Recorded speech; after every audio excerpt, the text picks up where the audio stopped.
সেদিন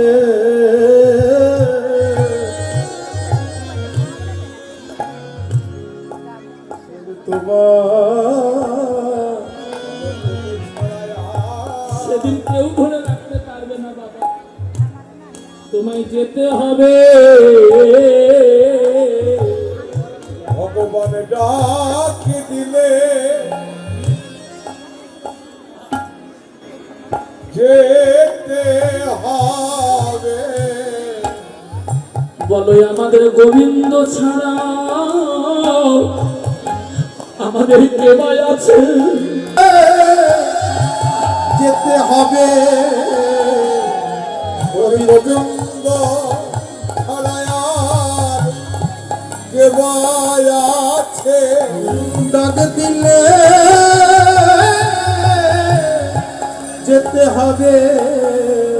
সেদিন গোবিন্দ